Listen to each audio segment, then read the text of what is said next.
the girl a-running in a group. She had a high-speed motor in a 40 Ford coupe. She had a racing cam and a supercharged. Look at Buddy, hot rod at large. She's a hot rod.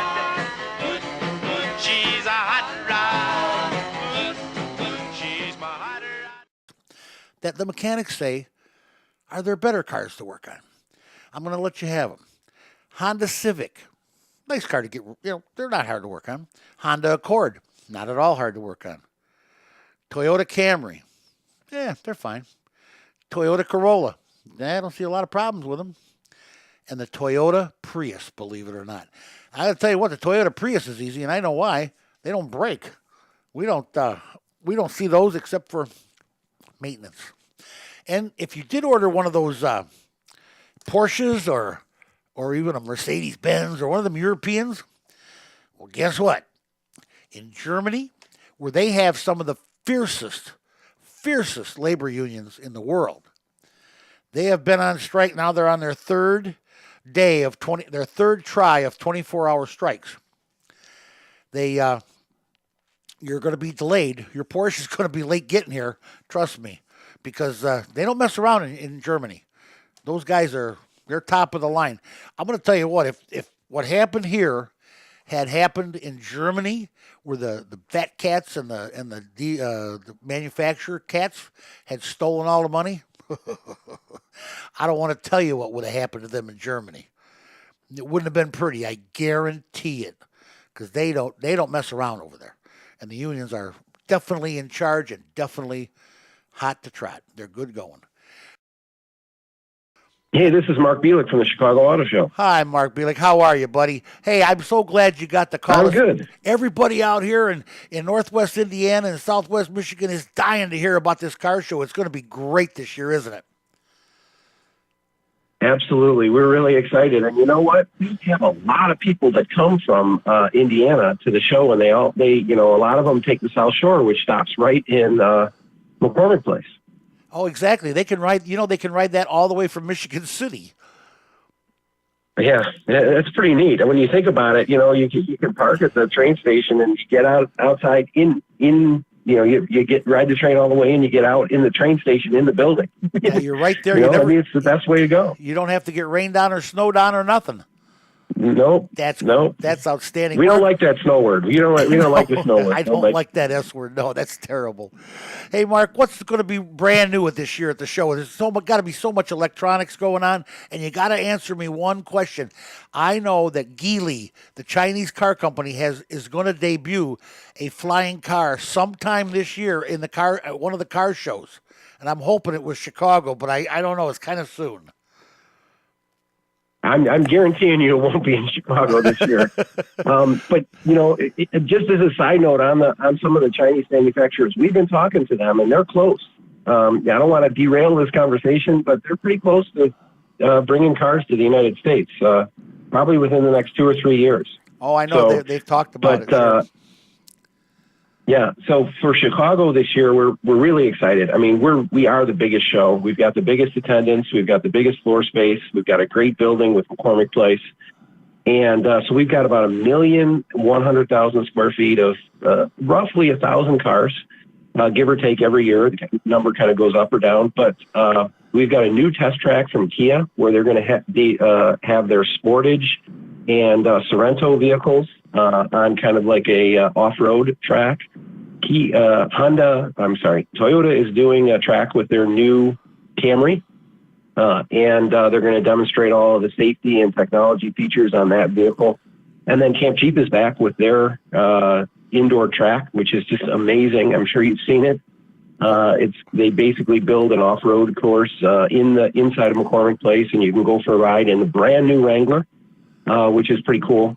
I always tell people, the Wrangler's awesome. Take that test drive with the Wrangler, but then get back in and go in like just a Cherokee or some, of a lesser capable off-road vehicle and feel the difference. How the Cherokee just makes it easy how the Wrangler just makes it easy. And then the Cherokee it doesn't struggle, but it certainly doesn't do it as well. And that's where you can really tell the difference between a true off-road vehicle.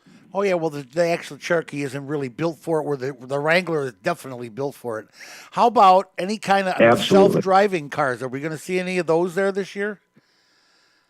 Yep. So there'll be we've been talking self-driving cars for, I don't know, it seems like 5 years now. Oh, yeah. And we're finally seeing them on the road. Cadillac has Super Cruise, which is truly a level 3 autonomous. You basically drive the car onto the highway, you flip a switch, and you take your hands off the wheel, and it tracks in the lane. It slows down or speeds up with traffic. And by far, it's the most advanced of the autonomous vehicles out there. You've got the Mercedes system, you've got Volvo system, Acura system, and then the new Nissan system. All of them require a little bit more driver interaction, where you kind of have to keep your hand on the wheel, but you don't have to steer so much. You just have to kind of guide it. And so they'll all be at the show as well. Unfortunately, the Tesla won't be at the show. People always ask us every year, is Tesla going to be there? And they were in our show up until a couple of weeks ago, and they called us and they said, for one reason or another, they couldn't, which is, it's too bad. A lot of people asked to see that car. And they had a nice display out in LA this year, but for some reason or another, they couldn't get it together for Chicago, which is unfortunate, because I think they have a lot of interested customers in Chicago. Mark, I got to agree with you that the Tesla is an up-and-coming vehicle, and they have some interested customers, but they have had production and organizational problems for a couple of years now. And I don't doubt that they couldn't get it together for this show, which is the biggest one ever. Yeah. I mean, I don't want to say anything bad about any manufacturer. I mean, we're all about everybody is on the show floor, and we're the one show in the country where every single brand, from Acura all the way down to Volvo that sells, vehicles in volume, is on the show floor. Detroit was missing 7 manufacturers this year. Other shows are missing manufacturers. Cadillac is only doing 5 shows in the whole country. We're really? one of those shows. So, wow. So we're really happy to say that we're the largest and everybody's here. And because we're so big, consumers have the chance to see several levels of each vehicle. So, for example, the new Camry or the new Accord, there's different trim levels with different features. And if you go to a smaller show like the one in Detroit or the one in New York, where the hall's just not as big, maybe Toyota or Honda will only have 1 or 2 Accords out there. In Chicago, they'll have 4 or 5.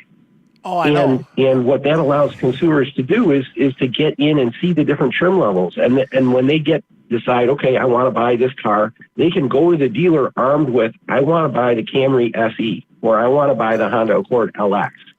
And so that just makes their shopping so much easier. Oh, absolutely. Every year, my producer T-Rex and I come to the show for the last 4 or 5 years, and we always say, man, he can never get better than this. And every year it does get better. Every year it changes, and you dress it up a little different, and it looks so much better, and it does so much better. And last year was no slouch. I mean, last year was great. This year is greater, I guess you want to say.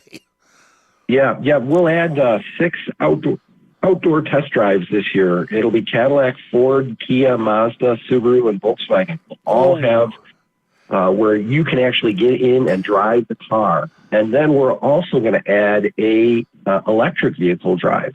So the vehicles are still in flux on that one, but you'll actually be able to drive electric vehicles, a lot of which you can't buy in Chicago because they don't sell them in the Midwest yet. I know, they're not available. It's right. I mean, you can go to your dealer and for a lot of these plug-in electrics and stuff, and wow, I can't get that car. They only sell it in California. Oh, I know. Every time I ask. And so we're really excited. Yeah. Oh, we're really excited to get that.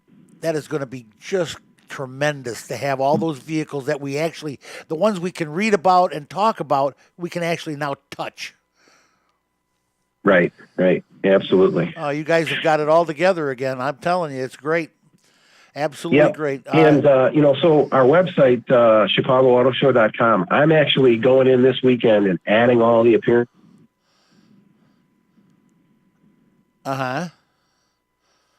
appearances, different, there's Olympic athletes coming this year. I mean, it's a good lineup too of just entertainment and fun. And, it's a great opportunity. So, tell all your people at ChicagoAutoShow.com to find out the latest. And I'll give you a little tip too. If people want to download our show app, which is available in the Apple or Google store, they can get a $3 discount on an adult ticket. So it's the first time we've ever done that. We're letting people get a discount if they buy their tickets on the app. Well, T-Rex downloaded it last year, and I'm going to tell you what, it made a big difference in looking at the show. It helps you around the show. It helps you get around. It does. It's got a listing of all the cars. It's got the map, which is interactive, so you can tap on Honda on the map, and it'll tell you what Hondas are at the show. And then, of course, it's got that complete listing of events. And sometimes, you might go to the show just Tuesday. Hey, it's the only day I can go. But you didn't know that, Ryan Dempster from the Cubs used to pitch for the Cubs is going to be there. Oh, well, I'll check that out, And so it's really helpful in a lot of ways to people. And we're seeing as more and more people kind of get on the smartphone thing going, that they're just, using it. And we think it's cool. I mean, we're happy to do it. Mark, let me ask you, quite frankly, about your night for your charity, your preview night for charity. You make a lot of money for some great charities that night. That's Friday night, right? Right. So it'll be Friday, February 9th from 7 p.m. until 11 p.m. It's called First Look for Charity. Again, you can get the information on ChicagoAutoShow.com. Tickets are a little steep. They're $275. But almost all of that money, just a few pennies are held out of each one because we have to do some sort of tax thing. I'm not sure how that works, but goes directly to 18 local charities. So each charity gets easily $250 of every ticket. And they keep that money and they use that. So we raise $3 million. There's food everywhere, all over the show floor. There's beverages of all kinds. Show floor. That's all free. There's entertainment. There'll probably be 4 or 5 bands there, and it's only limited to about 10,000 people, which might sound like a lot, but on 1 million square feet, it's pretty much your best way to see the show without the crowds. Oh yeah, so, there'd be no crowd there. Great night. Wow, that's $3 million, Mark. That is just unbelievable. That is so great for one night, for a one-night stand. I love it. Mark, I want to thank you so much for calling me. You've done such a great job over the years. Thanks for having me on. No, you've done such a great job over the years. We're so looking forward to seeing you again this year up there and enjoying your show. For God's sake. I was just going to say that. I was looking forward to seeing you guys. Make sure you stop by and say hi. We will do that, Mark. Mark, thank you so much. Thank you. Sure thing. Take care. Bye-bye now. I got to tell you, boys and girls, moms and dads, you want to go to the Chicago Auto Show.